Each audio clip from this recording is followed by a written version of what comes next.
Okay. Gracious Heavenly Father, in Jesus' name, God of heavens, you are listening. You're a silent listener to every conversation, oh Father. Thank you for listening. And you know the burden what Vijay was, the cry out, the burden in our heart, you can see, oh Father, and every interaction which we have been discussing on, Lord. Thank you for taking us across through the pages of the book. Open our eyes, open our minds so that we understand the deep insights which you have in this prophetic book, oh Lord. Oh Father, we call your Holy Spirit. It's not about intellectualism, but it's all about you. It's all about you and you alone. We want to make Amen.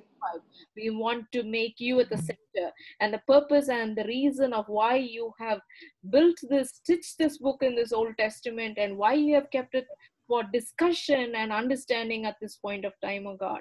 You speak to us and we are willing to listen. Let the Holy Spirit take charge, oh God. In Jesus' name we ask. Amen. So I'm going to quickly summarize. Actually, both Vijay and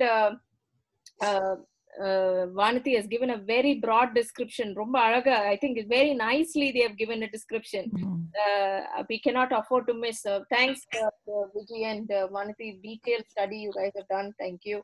So before I go into the book, the 3 chapters is very, very intense book, I can say. When I ask people to study this book, sorry, we'll meditate. The immediate feedback I got, I want to tell you, Chris, you're telling us, scaring us. It's opening, it says jealousy, it's fear, anger. Most of them closed the Bible, actually. They got scared because the book was... So they called me and they told me, you want us to read? Are you serious? You want to read this book? But it's a very, very interesting book, and it's very timely. I would say it's a very timely book. With just 3 days into American elections coming in, and it's going to be a very interesting moment for us. We are as Esther, been brought into such a time as this. It's a very nice book for us to know. So let me give you this is the way I want to traverse the book. I want to give you a background about the book. So that would be telling us, like, which I said it, the 4 A's, which we need to understand the background of this book. Now I want to give you something like, who is the author? Of course, you know, author, audience, aim, and age. Now let me tell you what I mean by all those things. The author is, of course, as is Nahum himself. Okay, who is the author? He's none other than Nahum himself. Now, Nahum, what do you know about Nahum is like, how do you know he is the author? Chapter 1:1 says he's the author. Okay, and by the way, he's talking about, this is a minor prophet, the minor prophet who has lived in a century, like or the period, book records, like he must have been lived in the period of 695 to 612 before Christ BC. So on the period, like, he has been there. Now who would have been his contemporaries? Who are the other prophets, or who are the other people who would have lived during that time? Yeah, because I was curious to know who are the other people who would have lived during the time. He could have lived during the period of Prophet Jeremiah, Prophet Habakkuk, Prophet Zephaniah. These are the people who would have lived during those times. And who's the kings who would have ruled during his times? King Josiah was a king, because that period between 695 to 612, King Josiah, King Manasseh was the rulers. Now, if you want to know who are those rulers, you have to turn your pages to the 2 Kings book. You'll find who are the contemporaries who lived. Now, only one more detail you will find about Nahum. Of course, he is talking about Nineveh, and the book is like, it's a vision. Now, you should know what is the difference between a vision and a dream. What is the difference? Difference between a vision and a dream. Yeah. Dream happens when you, perhaps it happens in your sleep. Now, vision doesn't happen in your sleep. So you have to understand. So the person is conscious. The person is conscious.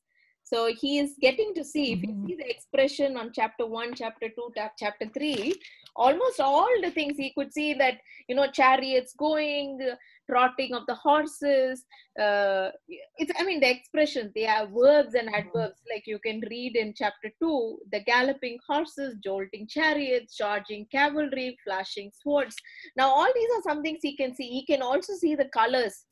So the dream had colors, the vision had colors, where you can see, what did he see in chapter 2? They are clad, the warriors are clad in scarlet.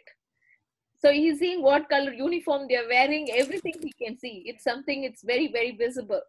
Now, this is something very visible. That means he's going through a vision, and that's the author wants to say this to, of course, the audience here is the people of Judah.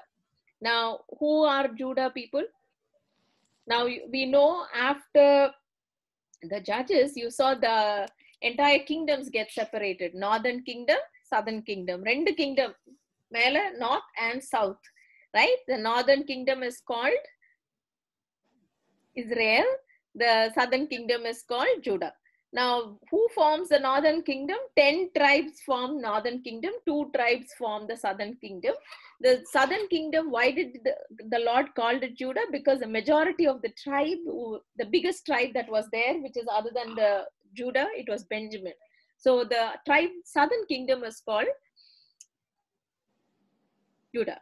Now you get it, right? So that is the audience. Now, next one, the age. And I told you what is the period it could have been written. Now, you have to understand one context here. The context of Judah being attacked by the Assyrians, right? Now, Assyrians are people who did not come only at that time. They have already, the northern kingdom who has been attacked by the Assyrians. Now, Assyrians are what kind of people? But the one thing is, the Assyrians are not new to Judah or not new to Israel, because the northern kingdom was already taken into exile by the Assyrians. Okay, so it is not something new. Now, having said that, the aim or the theme you find in this book, is vengeance belongs to God. Vengeance belongs to God. So now, having said all these backdrop, it is very interesting to see what is God trying to tell us. Now, if you see the theme, when I said vengeance belongs to God, I want you to open your chapters. Chapter 1, if you see the closing verse, verse 17. Verse 17, what does it say? Somebody wants to read?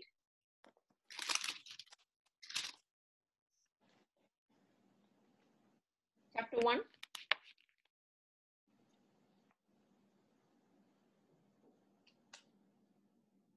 Maybe I can read. Celebrate your festivals, O Judah. Fulfill your vows. No more will the wicked invade you. No more will the wicked invade you. They will be completely destroyed. Okay. Same chapter 2. I want you to turn to chapter 2, verse 13. It says, what else you find? Look at your troops. They are all women. And finally, he comes to say that, chapter 2, verse last line, it says, the voice of your messengers will no longer be heard. No longer be heard. Chapter 1, last verse, what do you hear? Completely destroyed. Chapter 2, last line, what do you hear? No longer be heard. And chapter 3, verse 19, I want you to say, nothing can heal your wound. So what exactly you want to see? The theme is, God is saying, it is me to avenge. I am going to take jealousy or vengeance belongs to me. That's the key. Judgment belongs to God. Now, that is a key theme. So the aim is that, but what is God telling us? What is God telling us? I'm going to tell you the 3 personalities there. In the book, on the 3 personality you can see. These 3 personalities make the book of Nahum. If we understand that, we'll understand it very clearly. I want to give you all the 3 personalities starts with the word N. Okay, so there is going to be 3 N's, which you'll remember easy when you open the book of Nahum. Okay, now the first N which I want to encourage you to understand is nothing but the book or the name, which is the first N is Nineveh. Okay. Now Nineveh is a very interesting city. In the city, when did you hear about Nineveh first? Any idea? When did we hear about the city called Nineveh? I was so curious to know, when did we hear about the city, who founded the city, and when it happened, because we have a little bit of Sunday school we hear about from Jonah. But I want you to turn your Bibles to Genesis.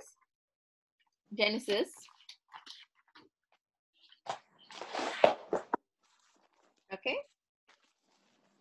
Genesis 10, 11 and 12. Chapter 10, 11 and 12. Somebody wants to read? 10 and 11. ஆதியாகமம் 10, 11, 12. அந்த தேசத்திலிருந்து Azure புறப்பட்டு போய் நினேவேயையும் Rehoboth பட்டணத்தையும் கலாக்கையும் நினேவேவுக்கு கலாக்குக்கும் நடுவாக செரேசேனையும் கட்டினான். இது பெரிய பட்டணம். So Nineveh, if you see, we are studying about a minor prophet who's talking about Nineveh. Okay. Now, if you see, the story of Nineveh began in the Genesis chapter 10, where the first time the city was built. There was a king by name Nimrod. Nimrod is the one who founded the city of Nineveh. So it's a very wealthiest city. It's a very big city, and it's known for power. But when did Nineveh became the capital of, like how Ottawa is capital of Canada? You need to know when is Assyrian Empire has a capital, which is Nineveh. So when it became a landmark, when did it become a landmark? Who made it as a capital? Now I want you to turn the pages where you find, in fact, it is in Isaiah. You may not have time, but I want to say it was King Sennacherib. Sennacherib is a king, is an Assyrian king. You will find he was one of the very, very vilest king. Now he was the one who made the entire city, Nineveh city, as the capital of Assyria. Okay.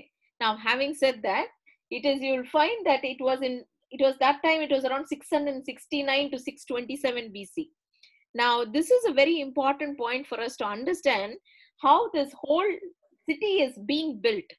Now, one of the things like how you know about the Romans or the Medes or the Babylonian, in the empires they want to build their empire. They want to expand their empire, right? So the Assyrians want to expand their empire as well. Now they go to any extent to invade. That's how the first time when you find that they have invaded Israel, and Israel became their victim. Israelites were already under the hands of Assyrians for a long times. So what Bible researchers are saying, there is high chance our prophet Nahum grew. He is not from Judah. Please understand, he is not from Judah. His family is not from Judah. His dad's name is Elkosh, right? Now he is not from Judah, but he is from Israel.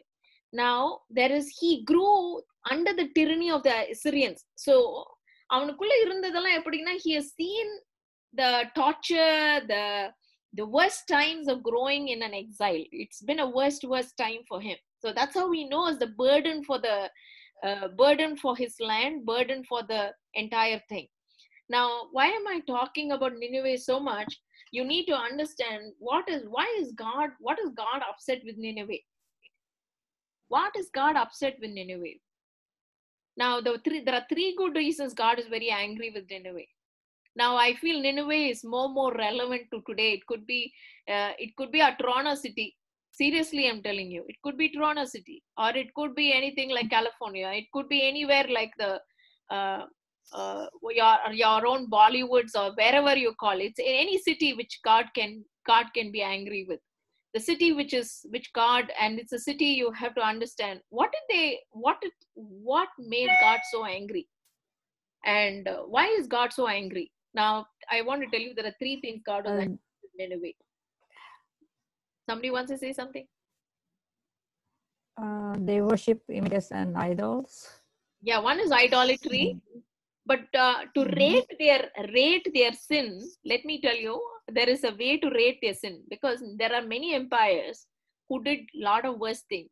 But these people are known first of all for their cruelty. Well, I think Vanti was talking about. It's not cruelty on an easy sense. It's all about cruelty of shedding innocent blood. What? Shedding innocent blood. Under the cruelty, he will see that. But what kind of people are getting affected? It's the shedding innocent blood.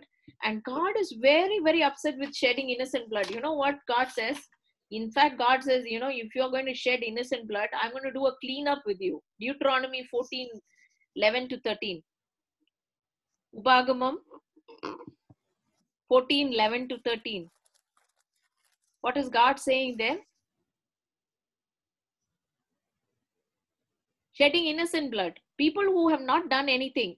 For example, they'll take the babies and they'll bang the baby's head on the wall. Baby at the wall ladikirudhu. It's like a ball, they take the baby and bang.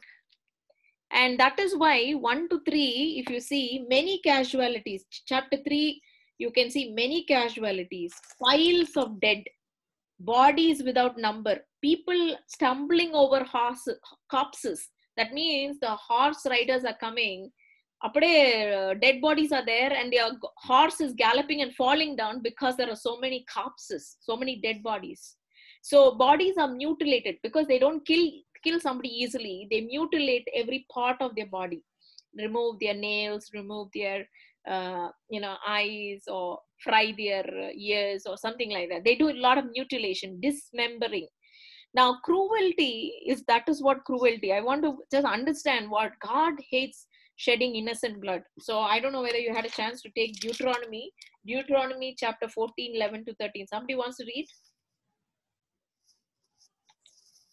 13. சகல பட்சிகளையும் நீங்கள் புசிக்கலாம். நீங்கள் புசிக்கத்தகாதவைகள் Deuteronomy உபாகமம் தானாக்கா? Yeah, 13:11. Okay. நீங்கள் புசிக்கத்தகாதவைகள் எவையென்றால் கழுகும் கருடனும் கடலுராஞ்சியும் பைரியும் வல்லூரும் சகலவித பருந்தும் சகலவித காகங்களும். Okay.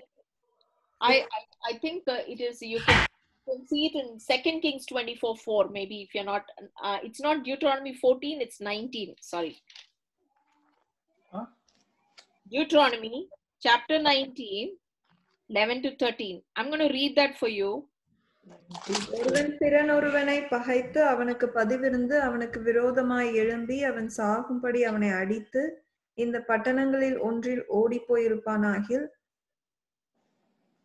அந்த பட்டணத்தின் மூப்பர்கள் ஆள் அனுப்பி அங்கே இருந்து அவனை கொண்டு வரும்படி செய்து அவன் சாகும்படி அவனை இரத்த பழி வாங்குகிறவன் கையில் ஒப்பு கொடுக்க கடவர்கள். உன் கண் அவனுக்கு இறங்க வேண்டாம். குற்றமில்லாத இரத்த பழியை இஸ்ரவேலை விட்டு விலக்க கடவாய். In fact, in Tamil it says like Kutramillada Rattabali. In fact, in English it means, like most of you following English Bible, it says shedding innocent blood. Now, shedding innocent blood is people who have no cause, who have no reason, but then they are being attacked. Now, that is what these people are doing. It's highest form of inhumane behavior. Now, God is against that, and that's why he says, show no pity. Show no pity on someone who is doing this. If somebody doing that, show no pity. Sometimes you find, right, naanga enna pannom, enga kaara vandu thirudit poitan, somebody will say. I don't know. I've seen in Brampton so many times people, cars and all that being stolen, broke, houses being, innocent people who have not done, just passers by who are being attacked, gunshot, so many things we hear, and it's like everywhere now. But God is talking for us. That's what I want to say. The first sin, God was angry or upset. It's all about torturing inhuman, shedding innocent blood. The second thing what God was angry about, with what is the biggest sin which God was angry with Nineveh, is nothing but idolatry, which Priscilla was saying. Now these people, I want to tell you, I didn't like the verse. In fact, I felt it's like watching chapter 2 was watching like a pornography, because he was saying in verses. I was just wondering whether am I reading Bible, because verses, if you see verses, chapter 2, you can see verse 5, where he says, "I'm against you, declares the Lord. I will lift your skirts over your face, and I will show your nakedness." I was thinking, what am I reading this? It was like a, If you can imagine your skirt going up.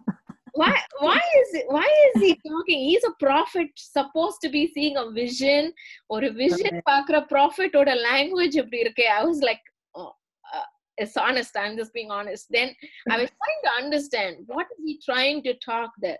God is angry against something called idolatry. Wherever you see in the pages of the Bible, where you see prostitution, you see here, he's talking about prostitution, harlot. Can you see the word? Harlot, sorcery, prostitution, all because of the wanton lust of a harlot. Now, alluring the mistress of sorceries, which you see in verses, I think verses 4 you read that, and 5 you read that. So you can, all in chapter 3. Now, what is God telling you? Now, if you see the Nineveh people, they were worshipping a goddess by name called Ishtar. In fact, most of them, people say the word Easter came from Ishtar. Ishtar is a women goddess. Now, she's known for lust. So if you worship Ishtar, you can have romance, better romance. If you have worship Ishtar, you will have your babies, because it's fertility god. And if you worship Ishtar, you can win over wars. So that is why these people, what they did is, when they bring exiles, for example, they took the exiles of the people of Israel, right, the northern kingdom. They forcefully ensure that they worship those idols. So they not only practice idolatry, they will ensure whoever is doing it, whoever part of the land, they have to follow idolatry. Now God was against that. Now God is against that. Now, today I heard one more thing. One of my relative or far friend, family, which I heard that they know they are Christians, but then God hates some people who knows the truth and then they go back. They go back to idols, right? You may have your own families and friends who know the truth, who tasted the Lord, but then they go back to idols. Now, God was angry with that. So that is something God wants to break. Voice crack panni varudhu sister, voice crack panni varudhu. Are you able to hear me now? Illa Chris, we keep losing you in the middle. I thought it was a problem with my phone, but I think all of us are having that problem. We are losing you for quite a lot. Nadia, dadava ningal break agudhu voice. Oh, okay. Yeah. Just alert me, maybe, if you just alert me. But anyway, what I was trying to say is, God is against idolatry of this nature, where he is. If you see that verse, whenever you read about prostitution, it's talking about idolatry, and we have to understand idolatry is something God hates. God hates that. God hates that you being to part of any kind of sin with it relevant to idolatry. The third thing, which is you find Nineveh's third sin, the sin which Nineveh was like, God was totally angry, was pride. What? Pride. Now, how do you know it's pride? I want you to look at the chapter 3. Chapter 3, if you read, verse number 8, are you better than Thebes? Which is in Tamil, you find no Ammon. Or are you better than Thebes, which is situated on the Nile, with water around her? The river was a defense, the waters her wall, Cush and Egypt were her boundless strength. Now, what does it all mean? It looks like too many words, but I want to tell you what is God saying. Now, these people, Assyrians, they defeated Thebes. Now, what does it mean? These people, Thebes people who are in Egypt. Now, these people actually, are you able to hear me? Okay. So, the Thebes people, what you see is, these people, they had a river, because the Nineveh was near the river Tigris. Okay, very fertile river. Likewise, Thebes was near the Nile river. Now they had all the protection, which is like a defense they had. But in the Tibis place, the Tibis, they defeated Tibis. They took over Tibis. The same way, God is saying, you too. If you see verse 11, chapter 3, verse 11, he's saying, you too. நீயும் வெற்றி கொண்டு ஒளித்துக் கொள்வாய், நீயும் உன் You too சத்துருவுக்கு will be taken. தப்பாருனால. Now, most important thing, most of the time they think, எங்களுக்கு ஒண்ணுமே வராது. We'll be sturdy. We are a strong empire. Nothing will happen to us. That was the sense of pride they had. Now, there is a beautiful verse you should never forget. Pride always goes before destruction, right? Proverbs 16:18. எப்போல்லாம் pride இருக்கோ, it's a symptom. Next என்ன நடக்க போகுதுன்னு. Whenever you see an element of pride anywhere, pride of any stature, we are very safe. We are having a sturdy wall. In fact, the palace of Sennacherib has 70 rooms. So he thought, my palace is safe. Nothing will happen to me. And there are the city walls. The city walls of the Nineveh said to be very, very strong and robust. And it has 15 city gate entries. Okay? So, what does it mean? It means that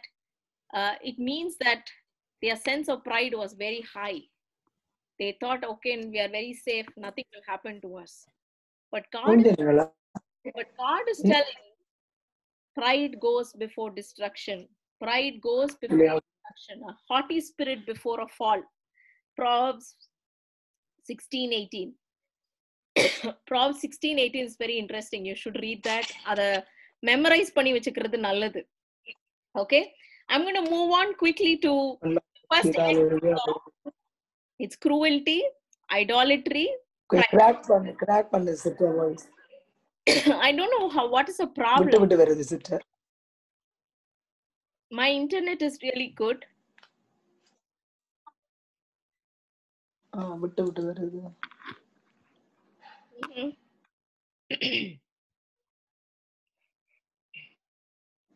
Are you able to hear me? இப்போ okay. இந்த green வந்து மாறுபடுது. கூட ஒரு அந்த greenல green வரும். இப்போ purple color லைட்டா இருக்குது. அந்த green வந்து டக்குனு ஜம்ப் பண்ணுது மற்ற இடங்களுக்கு. தெரியலையே Vijay. I don't know. My internet seems to be very high. I don't know what's wrong.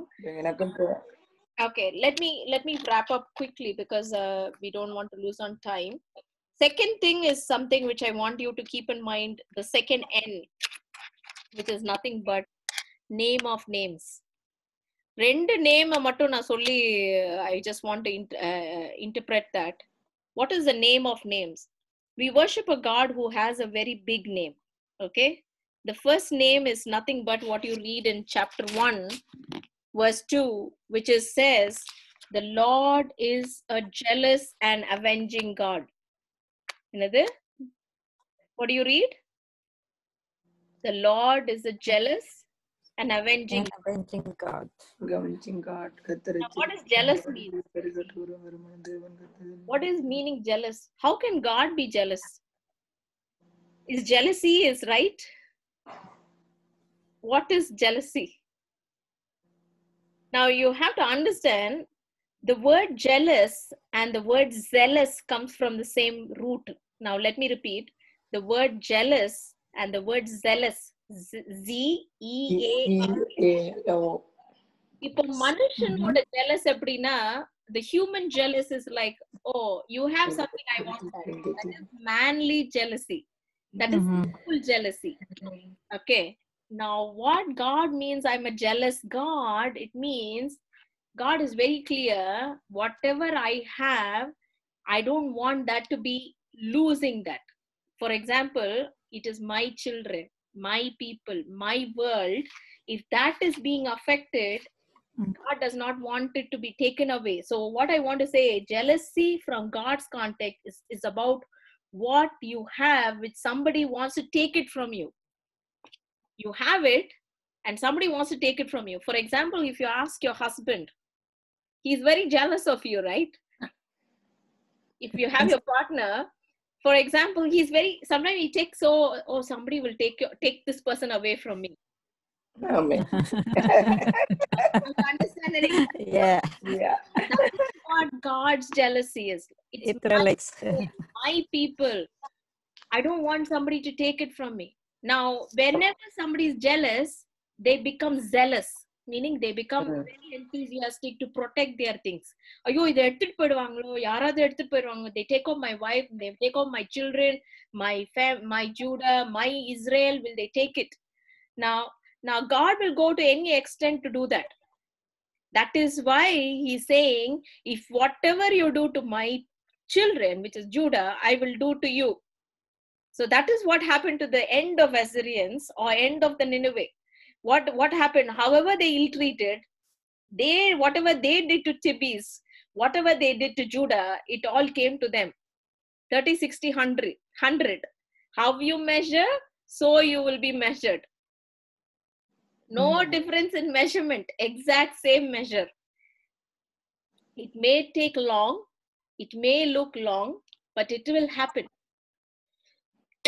That is what I want to tell you about the Lord's jealousy. The second nature is very more interesting to know.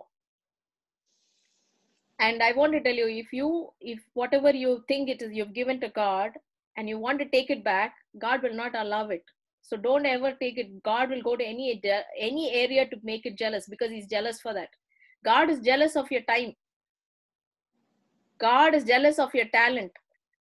God is jealous of your treasure. Enna solringa? Yes. When you give your time to something else, he's very jealous. It's his time. When you give your talent for something else, it's his. He's jealous for that. And when you give your treasure to something else, he's very jealous. So God is jealous about that. So we can talk so much about the jealousy of God, because if you turn to Exodus, it talks nothing about the jealous, how God is jealous. I am a jealous God. Every time he introduces in chapter 20 of Exodus, you read, he introduces saying, I'm a jealous God. I'm a jealous God. You can say that. Okay.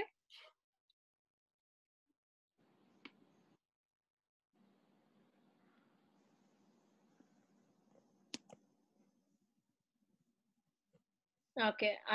You're able to hear me now, Sharina? Yeah. Okay. I don't know. Sometimes when we teach the Bible, sometimes this kind of internet and all that, I don't know where it is coming from. It's just everything was so normal few minutes back. I don't know. Okay, just to get into the second most interesting thing. If you know the personality of God, you will start loving God in that way. It's like you know your partner, you know your children, you know how to manage God, right? You know the personality. One of the things is God is jealous. It's when he's jealous, that's why he becomes zealous for you. He will go everything all out for you. The second most personality of God, I want you to, foundational, you should not even forget about till the end of your life.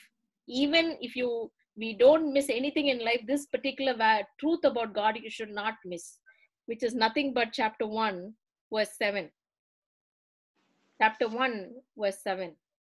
கர்த்தர் நல்லவர், இக்கட்டு நாளிலே அரணான கோட்டையும் தம்மை நம்புவோருக்கு அறிந்திருக்கிறார். The Lord is good.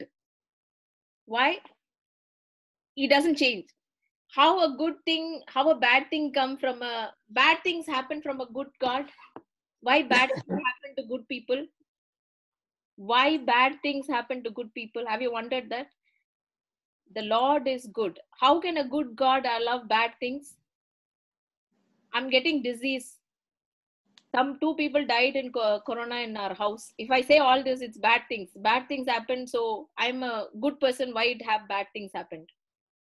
Okay, இந்த மாதிரி நிறைய bad நடக்கலாம். Like lot of bad things happening. Now the question I want to ask you is, Chris, we have lost you again, Chris.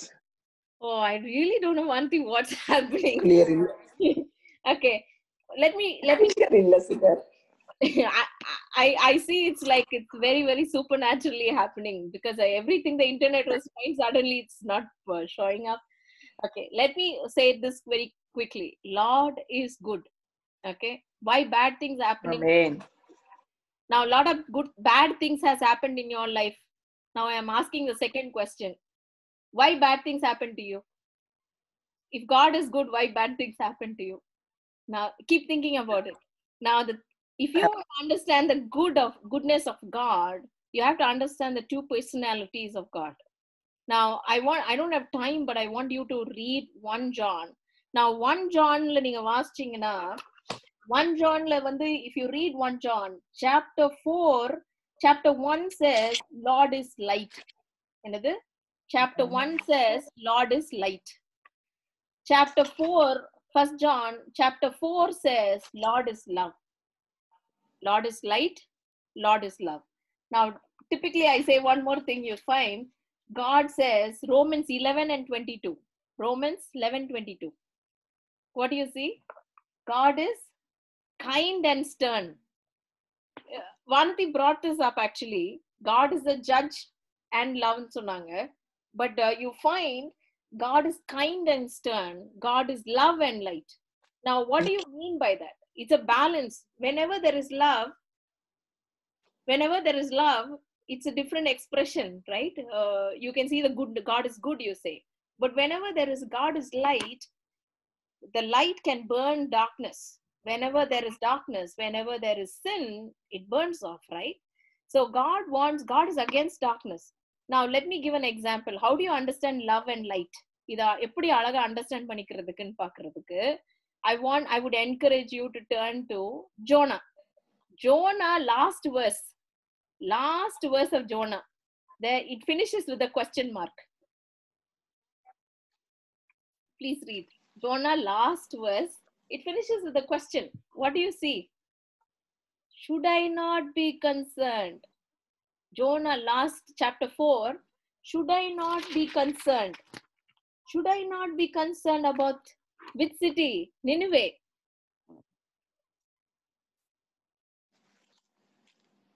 Now, same city. Idu vera city illa, same city. Same city. That is Lord is love. Now, Lord is light. Lord is the judge. Now, he is saying, what is he saying? Last line of chapter 3 of Nahum. What do you read? That is also ending with a question. What is the question here? Who has not felt your endless cruelty?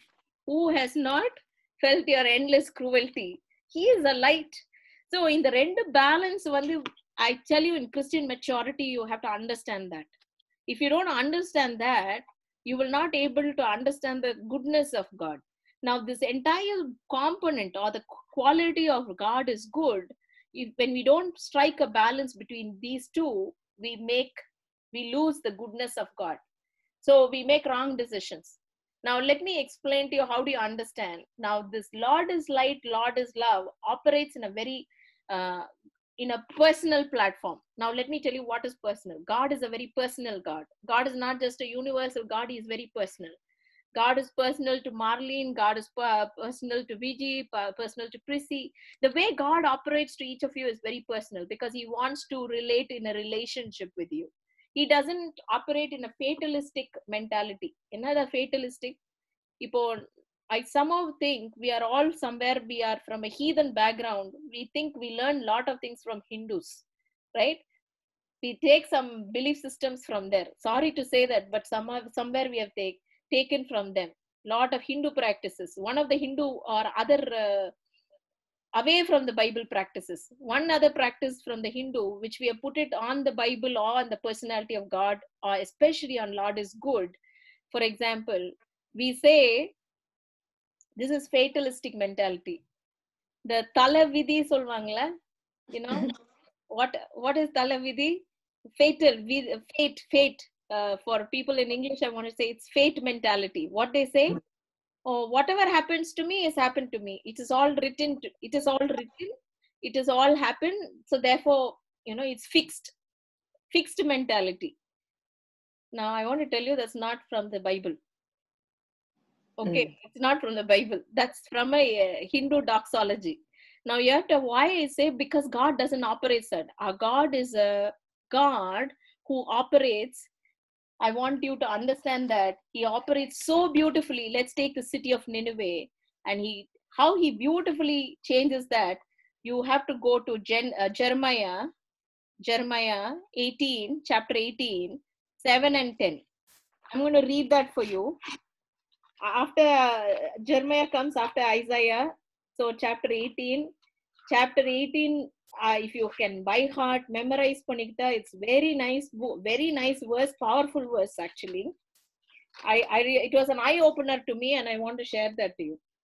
18, chapter 18, verse 7 to 10.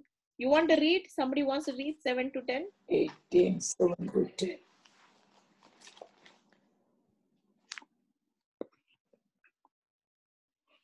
Chapter 18, 7 to 10.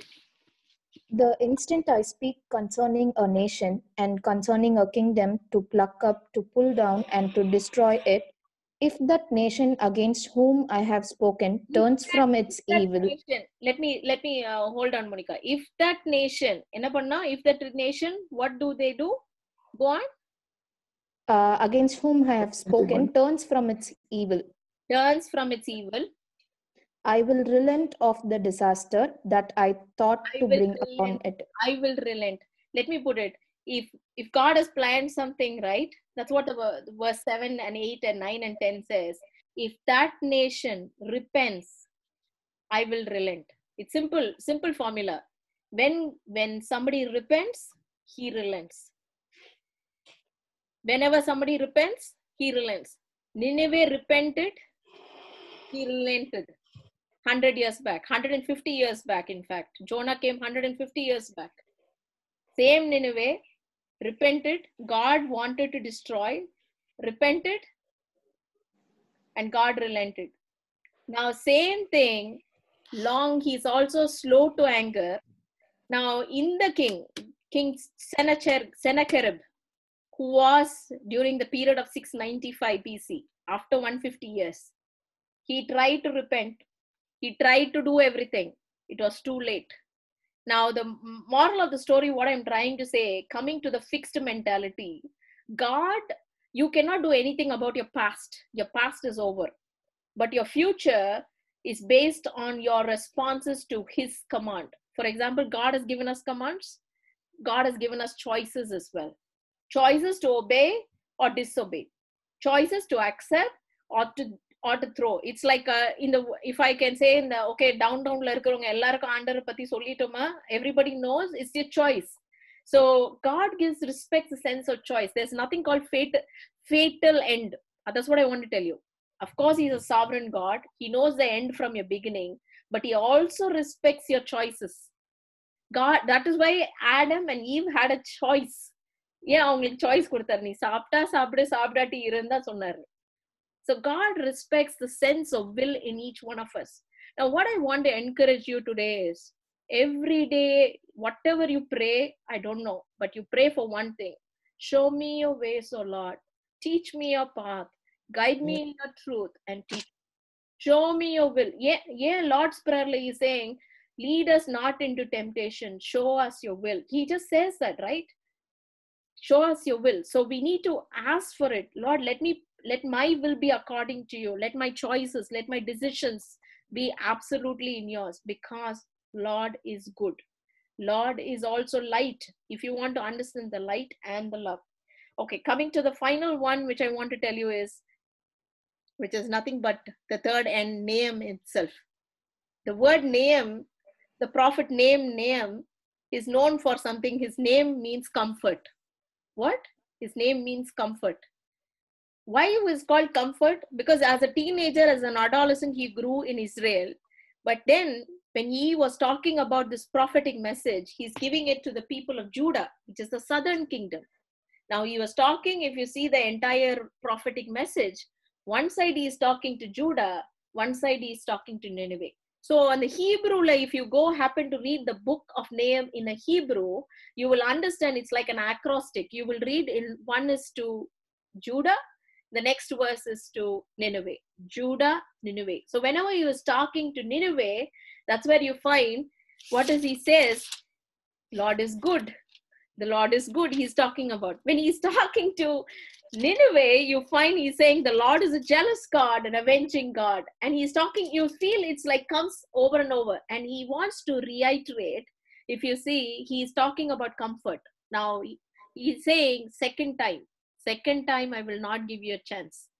What? second time I will not give you a chance. I want you to turn to chapter 1 verse 5, where you say trouble will not come a second time. So he's promising that you will not see the same thing again. You will not see these Assyrians again. You will not see this. He's trying to comfort, reiterating again and again. I want to tell you last thing about Nahum, which you all should see. The same Nahum is quoted by Paul. Paul, when he quotes about Nahum, do you know that?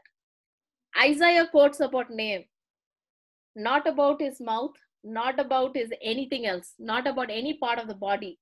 Nobody puts, I know in this Zoom call, none of you are not stretching your legs on this and showing your legs to me. But God is interested on the leg and the feet. Do you know that? Many of the time we do not take your feet, but God is interested in your feet. Because it says, verse 15, look, there on the mountains, the feet of those who bring good news, who proclaims peace. Now, what is he trying to say? It's nothing but sharing the gospel. Wait பண்றாங்க. The people of Judah are waiting. They are just waiting. Who's going to give us a good news? Who's going to tell us what's the good news? Are you able to hear me? Yes. Okay. So the most important thing, I want you to turn to this particular thing and let's go into prayer. Romans.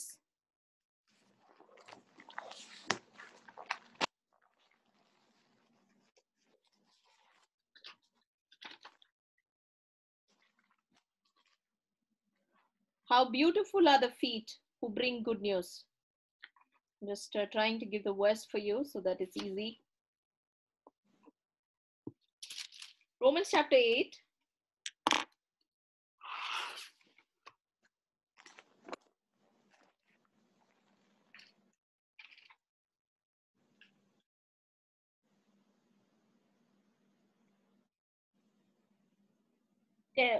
Romans 10:15.